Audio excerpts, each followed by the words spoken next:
എന്ന് ഞങ്ങൾ സ്കൂളിൽ നിന്ന് ടൂറ് പോയി. അത് ഞങ്ങൾ ചാവക്കാടിക്കാണ് പോയത്. അപ്പം ഞാനും ടീച്ചറും എൻ്റെ ഫ്രണ്ട്സും കൂടി ആയിട്ട് പോയത്. ഞാൻ ബസ് കയറിയ ഉടനെ ഞാനും ടീച്ചേഴ്സും എൻ്റെ ഫ്രണ്ട്സും കൂടി നല്ല ഡാൻസ് ആയിരുന്നു. ഫസ്റ്റ് ഞങ്ങൾ എങ്ങോട്ടാ പോയത്? ഞങ്ങൾ ഗുരുവായൂര് ആനക്കൊട്ടിലെ കാണാൻ. കുറേ ആന ഉണ്ടായിരുന്നു, കൊമ്പുള്ളതും ഇല്ലാത്തതും ഒക്കെ ഉണ്ടായിരുന്നു.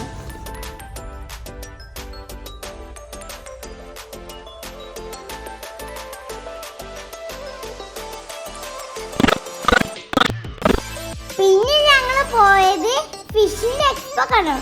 ഷാർക്ക്, പിന്നെ കുറെ മീനുണ്ടായിരുന്നു. ഷാർക്കും ഞങ്ങളെ തലേൻ്റെ അടിയിൽ മീനുണ്ടായിരുന്നു, കാലിൻ്റെ അടിയിൽ മീനുണ്ടായിരുന്നു, പിന്നെ ജെല്ലി ഫിഷ് ഉണ്ടായിരുന്നു. പിന്നെ അവിടെ ഓട്ടോസിലും കാറിലും ഒക്കെ മീനുണ്ടായിരുന്നു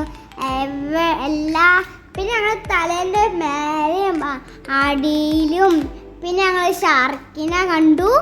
പിന്നെ ഞങ്ങൾ ഞെണ്ടിനൊക്കെ കണ്ടു. പിന്നെ പറക്കുന്ന ഒരു ജീവി ഉണ്ടായിരുന്നു, അതിനെ കണ്ടു. ഷാർക്ക് ഫിഷിനെ കണ്ടു. പിന്നെ ഞങ്ങൾ പോയത് ചാവക്കാട് പാർക്കിലാണ്. അവിടെ പുലിൻ്റെ സ്റ്റാച്ചുവിൽ കറങ്ങണയിൽ ഞങ്ങൾ കയറി. പിന്നെ വലിയ ഒരു സ്ലൈഡിൽ കയറി. പിന്നെ ഒന്ന് കയറി കടലിൻ്റെ മേലെത്തി ഞങ്ങൾ. പിന്നെ കടലിലേക്ക് പോയി. പിന്നെ അവിടെ ബോട്ടിങ്ങിനുണ്ടായിരുന്നു, ഒരു കുട്ടികളെ ബോട്ടിങ്, അതിൽ ഞങ്ങൾ കയറി. പിന്നെ ഞങ്ങൾ ഇരുട്ടായിട്ട് പെട്ടെന്ന് പോകുന്നു. പിന്നെ അവിടെ ലെസർ ലൈറ്റ് ഉണ്ടായിരുന്നു. അപ്പോൾ ഇത്രയുള്ള എൻ്റെ വീഡിയോ എല്ലാവരും സബ്സ്ക്രൈബ് ചെയ്യണം. Thank you for watching.